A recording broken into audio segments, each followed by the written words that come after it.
વચનામૃત ગઢડા મધ્યનું 21મું મુદ્દાનું તારીખ 7/3/1822 ગુરુવાર. સંક્ષિપ્ત સાર. પહેલો, ભગવાનને સર્વ કરતા હરતા માનવા એટલી જ વાત જીવના કલ્યાણ માટે પૂરતી છે. બીજો, વર્ણાશ્રમના ધર્મ વડે સંસારમાં કીર્તિ થાય ને દેહે સુખ્યા રહેવાય, પણ કલ્યાણ ન થાય. સાર ત્રીજો, પરોક્ષ ભગવાન તથા પરોક્ષ સાધુના જેવું જ પ્રત્યક્ષ ભગવાન તથા સંતનું મહાત્મ્ય સમજે એને કલ્યાણના માર્ગમાં સમજવાનું કાંઈ જ બાકી નથી ને આ વાત આજે કે લાખ વર્ષે પણ સમજે જ છૂટક્યો છે. કેમ જે આ વાત કલ્યાણનો મુદ્દો છે. ચોથો, જીવ ઈશ્વરની સ્વપ્ન સૃષ્ટિ તેના કર્મ અનુસાર ભગવાન સર્જી આપે છે. પાંચમો, દેશકાળ કર્મ માયાદીનું ભગવાન ચાલવા દે તેટલું જ ચાલે છે. છઠ્ઠો, સર્વ કરતા હરતા એક ભગવાન જ છે, પરંતુ ભગવાને પોતાની ઈચ્છાથી જ્યાં જેનું પ્રધાનપણું રાખ્યું હોય ત્યાં તેનું પ્રધાનપણું જે સમજે છે તે જ્ઞાની કહેવાય છે. સ્વામિનારાયણ હરે, સ્વામિનારાયણ હરે. સંવત 1878ના ફાગણ સુધી પૂનમને દિવસ સ્વામી શ્રી સહજાનંદજી મહારાજ શ્રી ગઢડા મધ્યે દાદા ખાચરના દરબારમાં શ્રી વાસુદેવ નારાયણના મંદિર આગળ વિરાજમાન હતા અને શ્વેત ખેસ પહેર્યો હતો ને શ્વેત ચાદર ઓઢી હતી તથા શ્વેત પાઘ મસ્તક ઉપર બાંધી હતી અને શ્રીજી મહારાજના મુખારવિંદની આગળ પ્રેમાનંદ સ્વામી આદિક સર્વે પરમહંસ વિષ્ણુપદ બોલતા હતા. પછી શ્રીજી મહારાજ બોલ્યા, જે કીર્તન રહેવા દો ને સર્વે સુરત દઈને સાંભળો.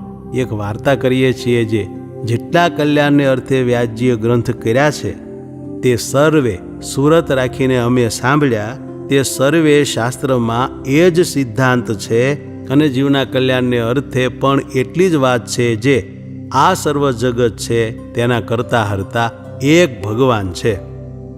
અને એ સર્વે શાસ્ત્રને વિશે ભગવાનના ચરિત્ર છે કાં ભગવાનના સંતના ચરિત્ર છે અને વર્ણાશ્રમના ધર્મની જે વાર્તા છે અને તેનું ફળ જે ધર્મ અર્થ અને કામ છે તેને કરીને કાંઈ કલ્યાણ થતું નથી.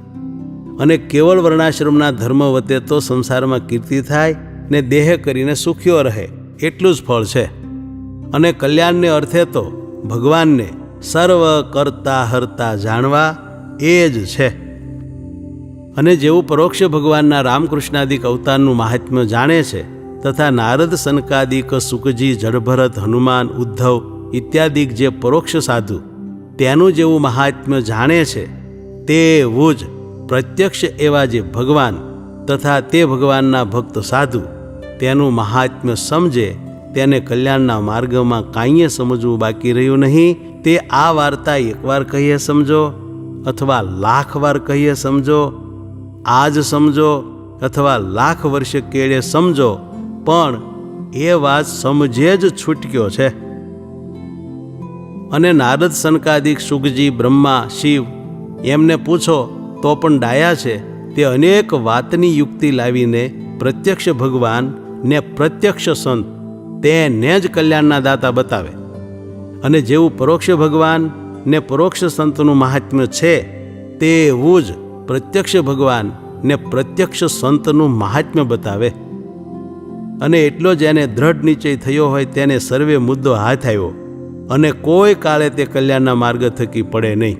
જેમ બ્રહ્મા શિવ બૃહસ્પતિ અને પરાશરાદિક તે કામાદિકે કરીને ધર્મ થકી પડ્યા તો પણ પ્રત્યક્ષ ભગવાન ને પ્રત્યક્ષ સંત તેનો પરોક્ષના જેવો જો મહાત્મ્ય યુક્ત નિશ્ચય હતો તો કલ્યાણના માર્ગમાંથી પડ્યા નહીં.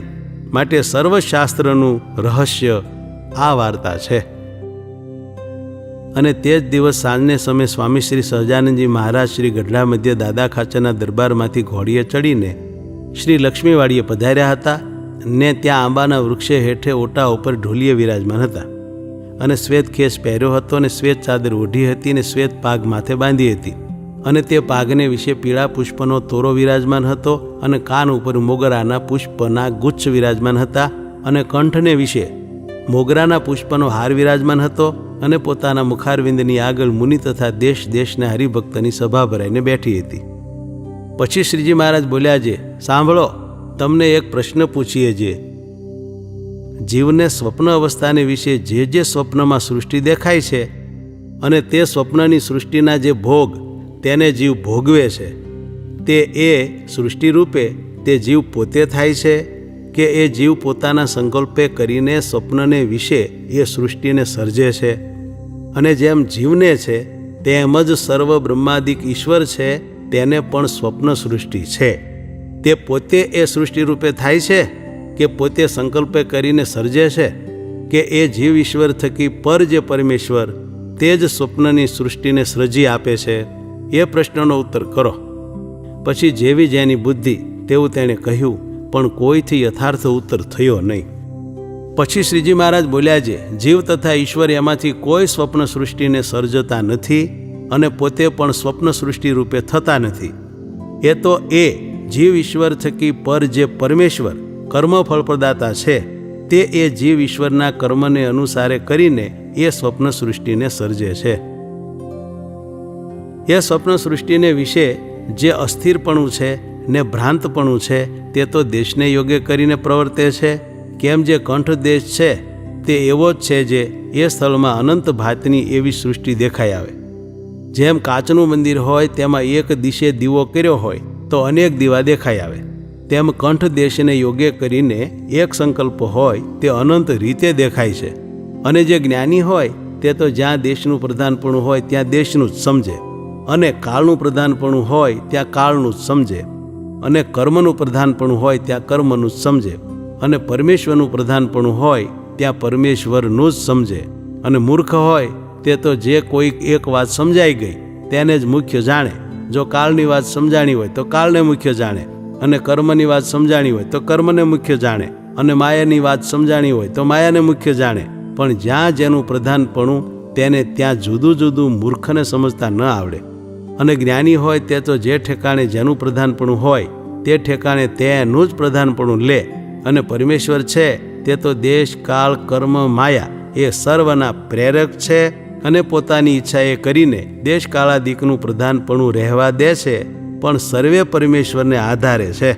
જેમ શિશુમાર ચક્ર છે તે ધ્રુવમંડળને આધારે છે, અને જેમ પ્રજા સર્વે રાજાને આધારે છે, તેમાં દીવાન હોય તથા વજીર હોય તેનું રાજા ચાલવા દે તેટલું ચાલે, પણ ન ચાલવા દે ત્યારે એક અણુ માત્ર પણ ન ચાલે. તેમ દેશ, કાળ, કર્મ, માયા તેનું પરમેશ્વર ચાલવા દે તેટલું ચાલે, પણ પરમેશ્વરના ગમતા બહાર અણુ માત્ર પણ ન ચાલે. માટે સર્વ કરતા તે પરમેશ્વર જ છે. એટલી વાર્તા કરીને શ્રીજી મહારાજ પાછા દરબારમાં પધારતા હવા. ઇતિ વચનામૃતમ ગઢડા મધ્યનું 21મું થયું.